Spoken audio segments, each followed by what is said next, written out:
Bom dia a todos, quase boa tarde, né? Iniciando muito bem essa semana, que seja uma semana leve, abençoada, produtiva, já está sendo, com certeza, com tantas falas que nos antecederam. Eu agradeço muito o convite da comissão de mediação aqui da OAB, a Fernanda em particular. Agradeço aos meus alunos da graduação, alguns aqui, outros alunos da ESA também, que eu sou professora da ESA.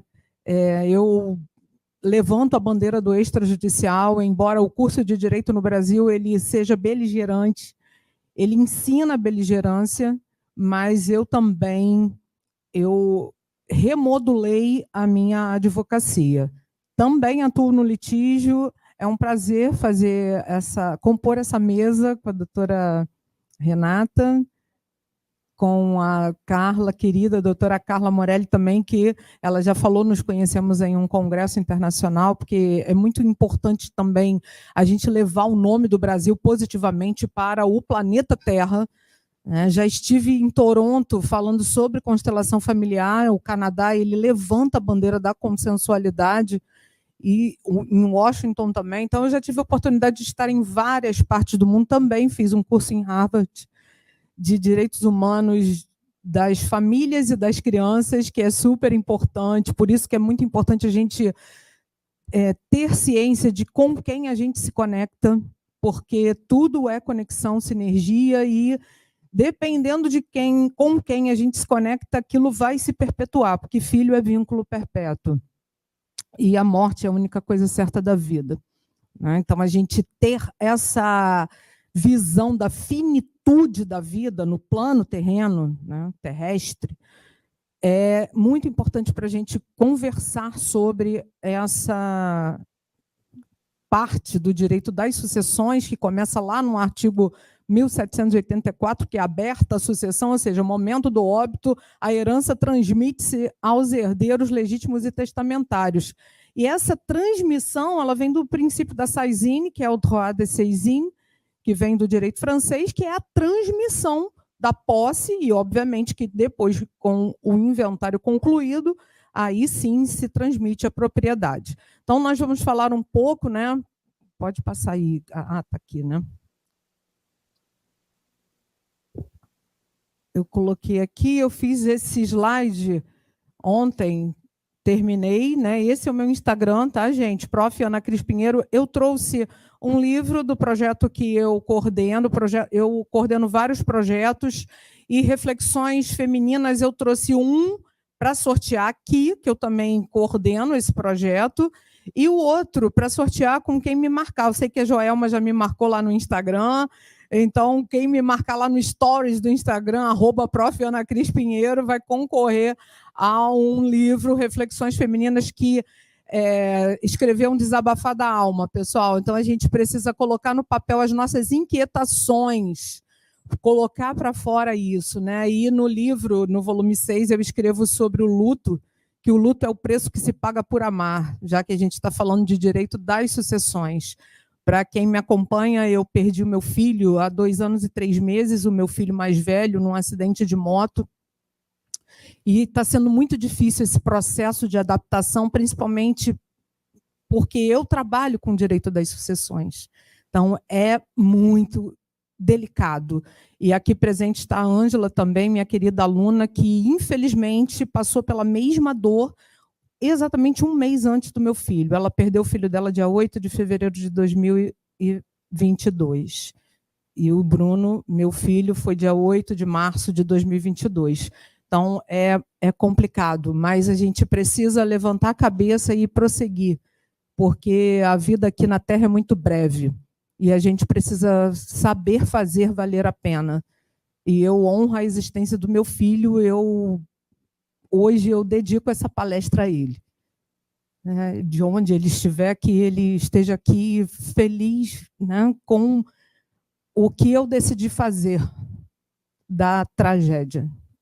Então, tudo na vida é isso. O que a gente escolhe fazer com aquilo que acontece com a gente, que não é fácil, né? Então, muito obrigada.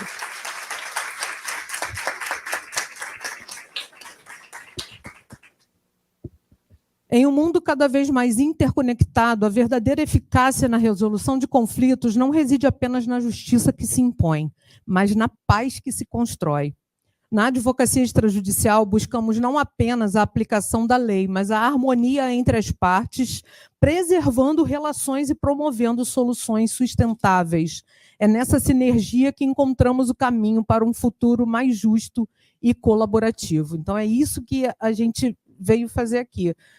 Trazer um pouco de paz para tantos conflitos que estão acontecendo na sociedade.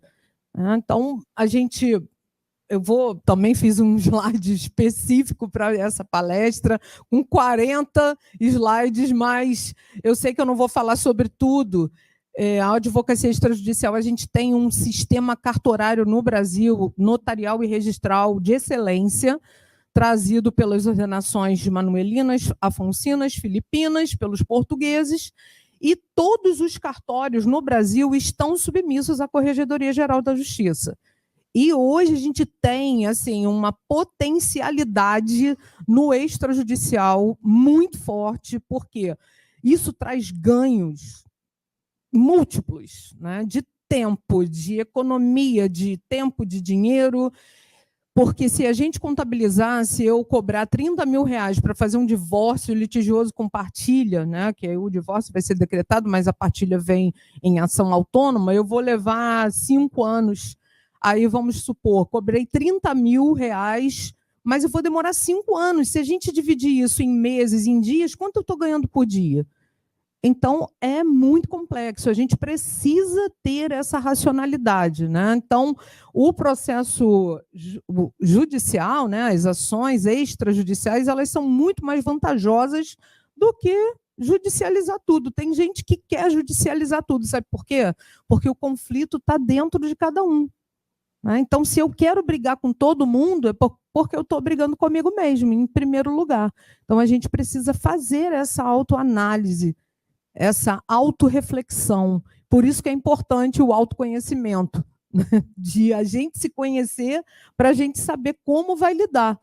Então, aquilo que eu falei para vocês, os processos tradicionais, eles trazem um custo emocional muito grande às famílias e ao Estado, porque movimentar a máquina judiciária é um custo enorme, e isso poderia estar sendo destinado para outras finalidades, né? Então, o importante é você, como eu falei, o artigo 1784 do Código Civil, ele inaugura o direito das sucessões, vai haver essa transmissão por conta do droit de seisin, que é o princípio da saisine, dessa transmissão, e aí ocorreu a morte, o falecimento de alguém, o óbito de alguém, abriu-se a sucessão dessa pessoa, e nós, advogados extrajudiciais, precisamos estar abertos a essa primeira consulta para pacificar vidas, porque muitas vezes os herdeiros eles não brigam por herança patrimonial,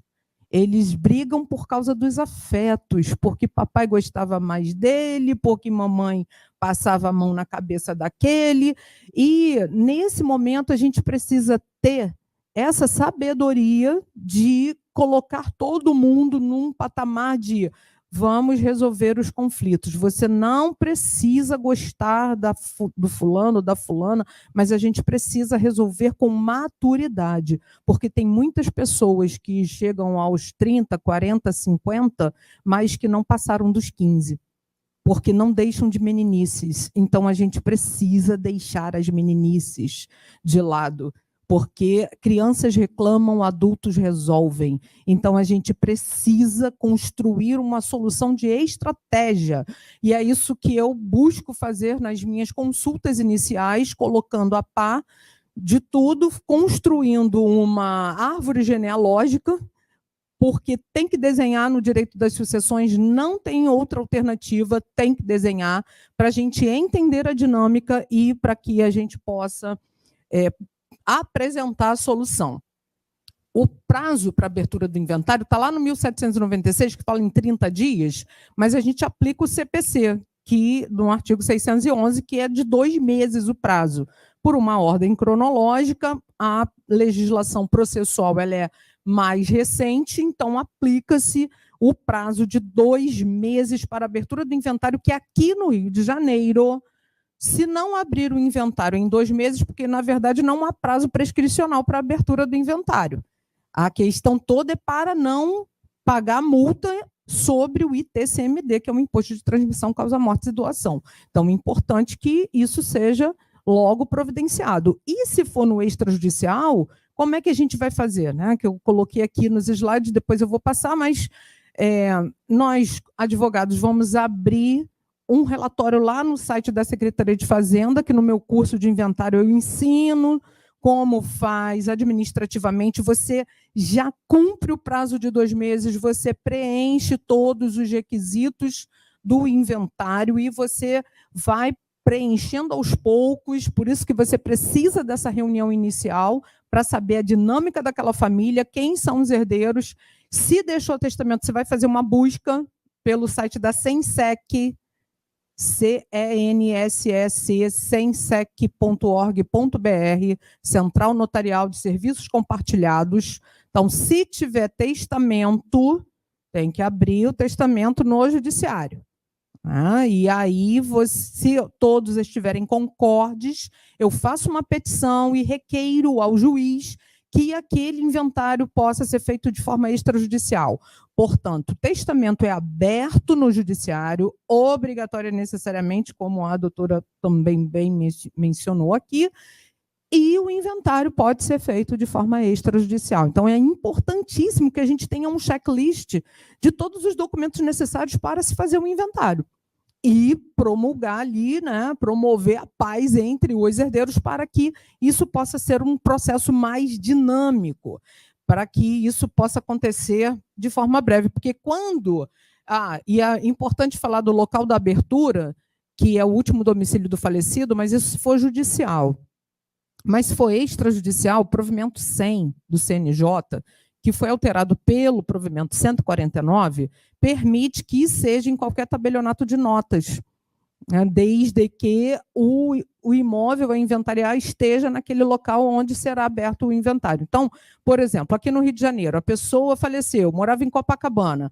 Eu posso fazer no cartório da Barra da Tijuca? Posso, sem problema algum, inclusive online, tá, pessoal? Inclusive online. Então, é algo que agilizou o procedimento e, se todos estiverem concordes, o inventário se resolve em 3 meses.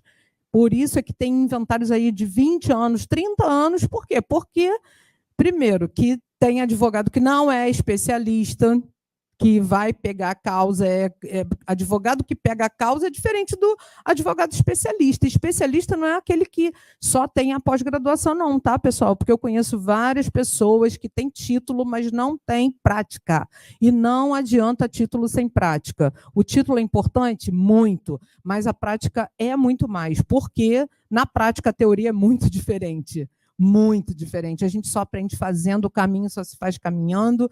Tá aqui a Andresa, querida, que foi minha aluna na graduação, hoje é advogada e brevemente será uma juíza. Eu falo isso aqui para todos ouvirem, porque ela está no caminho e é o que ela quer, e é tudo que a gente é capaz de sonhar, a gente é capaz de realizar também.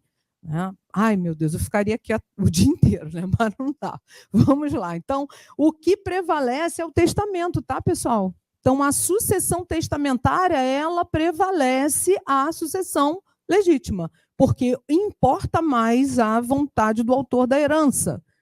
Então, vamos abrir o testamento, verificar se cumpriu todos os requisitos e aí vamos privilegiar o testamento. Só que ele não pode dispor mais de 10%, 50% do patrimônio dele, porque aí 50% é a parte disponível, a outra é indisponível, e os herdeiros necessários. Eu faço um parênteses aqui, que ela já falou que eu só tenho 10 minutos, né? Mas eu faço um parêntese para dizer o seguinte, que tem muitos gurus da internet aí falando que o cônjuge não vai ser mais herdeiro. Não é isso. No novo Código Civil, que ainda não entrou em vigor, o cônjuge vai deixar de ser herdeiro necessário. Pelo amor de Deus, não confundam uma coisa com a outra. O que é herdeiro necessário? Aquele que tem a legítima. Legítima, o que é? 50% do patrimônio. Mas, ora, dependendo do regime de bens, o cônjuge é meieiro, gente. E ele não vai ter prejuízo algum. Casados na comunhão parcial de bens, metade de tudo que foi adquirido onerosamente na constância do casamento, ele tem 50%, ora. Ele não vai ter prejuízo, ele vai deixar de ser herdeiro necessário. Ou seja, ele não vai ficar restrita à questão da legítima, só os descendentes e os ascendentes, que isso fique bem claro, porque as pessoas confundem, né? Ou leem a notícia ou falam de forma superficial. Bom, pessoal, rapidez, economia, o inventariante é necessário, né? Porque o inventariante é o gestor, e a gente tem a resolução 452 do CNJ que permite fazer de forma extrajudicial. Por exemplo, no sábado, uma pessoa entrou em contato comigo, que eu fiz a curatela do tio dela, e o tio dela faleceu. E ele deixou 160 mil reais na conta. Eu falei, vamos fazer por alvará. Extrajudicial. Pode? Pode. Então, provimento, resolução 452 do CNJ. Então, eu faço a nomeação, inclusive o próprio tabelião, com a nomeação de inventariante, ele pode diligenciar o banco para poder informar qual é o saldo, né? Para a gente poder. No caso, ela já sabe, mas se não soubesse, poderia. Então, gente, isso tudo é para facilitar e a gente precisa se atualizar. Não é porque eu sou advogada há 30 anos que eu vou... a gente precisa se atualizar, estudar é para sempre. Por isso que a gente está aqui, né? Que bom que vocês estão aqui, porque a gente está aprendendo, né? Tanto os que estão aqui presentes quanto os que estão lá nos assistindo. Bom, tem tanta coisa para falar, né, pessoal? Então, assim, os requisitos é que haja consenso. E aqui no Rio de Janeiro já pode ter incapazes. Isso é muito bom, muito importante. Então, mesmo com incapazes, eu posso fazer o inventário no extrajudicial, no cartório.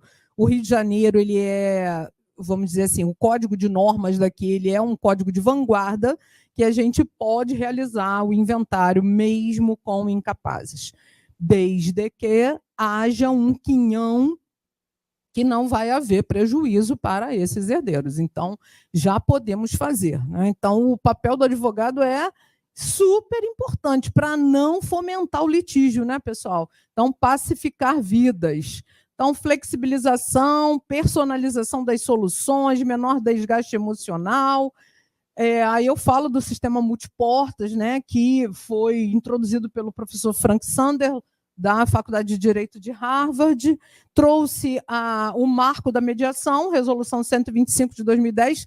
Aliás, pessoal, o CNJ é um site maravilhoso que traz várias informações importantíssimas. Hoje, por exemplo, eu já gravei um vídeo na sexta-feira, eu vou postar hoje esse vídeo sobre o protocolo de gênero, que é o julgamento pelo protocolo de gênero. Então, quem curtir lá vai receber esse documento super importante que tem tudo a ver também com o direito das famílias e sucessões. Não é só com a área penal de violência doméstica, mas também na violência patrimonial, no capital invisível da mulher, que não é enxergado muitas vezes. Enfim, é sensacional, tá? Então, bom, aqui eu trago os documentos, né?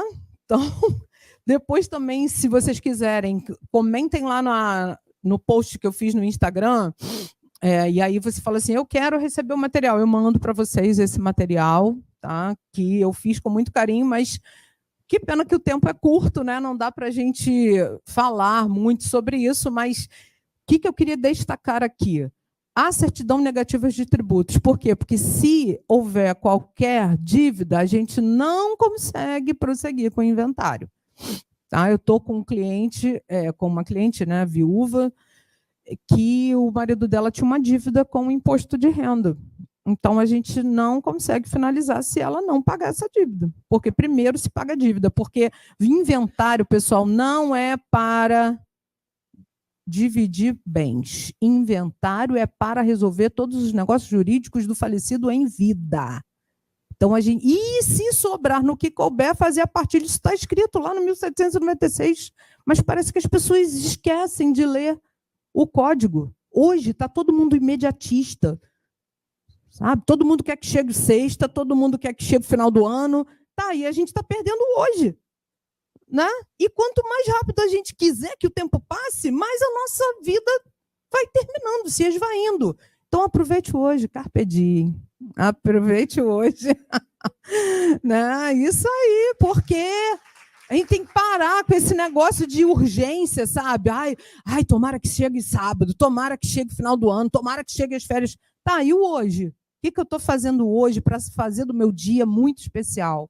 Né? Hoje é um dia muito especial. Aí o artigo 444 do Código de Normas prevê a possibilidade de fazer inventário com incapazes, tá? Então, já estou... E o 446, falando sobre essa autorização também, né, do testamento. Então, eu faço a abertura, cumprimento e registro do testamento no judicial e depois eu vou para o extrajudicial, sem problema algum. Agora, não é igual a questão do testamento do Zagallo, porque tem briga, mas, ora, ele quis dar 50% da parte disponível para o filho caçula. E respeite-se à vontade, gente.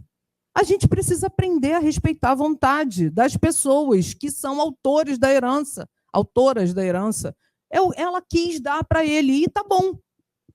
Tá? E às vezes a gente briga por uma coisa que a gente nem ajudou a conquistar. Sabe? O maior legado que a gente pode deixar é a alegria da conquista. É isso que eu ensino para os meus filhos. Alegria da conquista. Vamos conquistar o que é nosso, né? Sem ficar esperando ninguém morrer para receber herança. Bom, e aí eu, no final, como eu sou adepta ao direito sistêmico, né, gente, a Fernanda sabe, e foi muito bom o dia que a gente se encontrou pela primeira vez lá na ESA, né, na Escola Superior de Advocacia, lá no centro da cidade, que ela falou, você abriu um portal. Eu falei, que bom, né, que seja um portal de bênçãos, né, e é isso mesmo, sabe, testamento vital, que a maior acionista das casas pernambucanas, Anita Harler, fez, mas não está sendo cumprido. Você pode nomear um testamenteiro também no testamento vital, que é aquele que vai ser responsável, ela está em coma e a vontade dela está sendo desrespeitada. Michael Schumacher está em coma há anos e a vontade dele não está sendo respeitada. Que a nossa vontade seja respeitada, que a gente possa dizer aqui hoje o que eu quero, falar para os meus filhos, falar para quem está perto de mim, o que eu quero, como eu quero que seja feito depois. A Gal Costa teve a voz calada, uma voz linda daquela, mas ela não deixou um instrumento de planejamento sucessório super importante, que é para... Está acabando, né? Tá bom, 1 minuto, então tá bom. Que pena.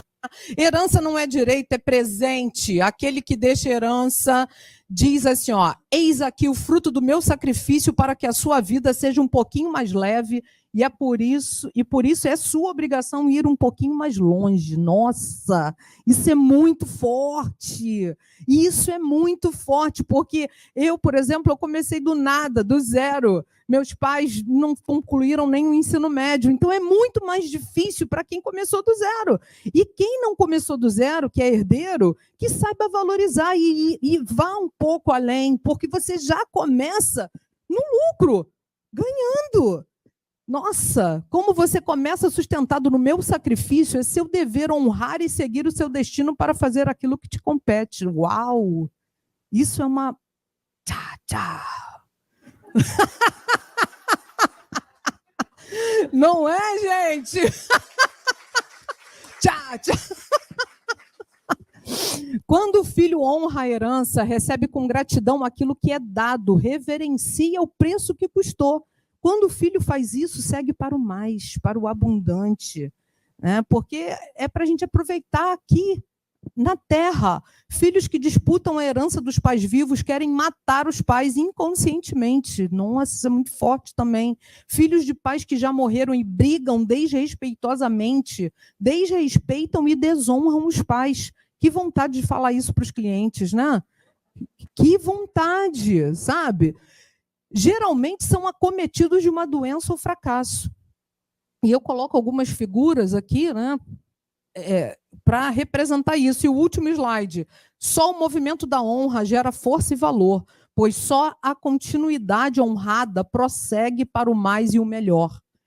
Respeito absoluto ao que veio antes, para cumprir agora aquilo que me compete no meu lugar e no meu papel. Meu Deus, e é isso, sabe? É eu saber que eu estou aqui por causa do meu pai e da minha mãe. Meu pai está muito doente, está com suspeita de leucemia. Anteontem eu fui almoçar com eles, né? Hoje ele foi fazer vários exames. Estou muito triste, abalada. Não é fácil, mas é honrar e respeitar, porque nós temos 2 pais, 4 avós, 8 bisavós, 16 tataravós, 32 pentavós, e por aí vai. E nós somos o fruto de todas essas conexões, e a gente precisa honrar isso. Porque eu gostaria, só para terminar, que a gente hoje fizesse um movimento de honra e de gratidão aos nossos antepassados, aos nossos ascendentes, e você buscar na tua árvore genealógica toda a força que foi passada de geração para geração. Esquece as coisas ruins, tá? Hoje é só as virtudes. Vamos fazer esse movimento, isso vai te fazer muito bem, porque me fez muito bem. Olha que lindo, ela trouxe ali as fotos, né? Andam com você. Lindo isso, né? E muito obrigada.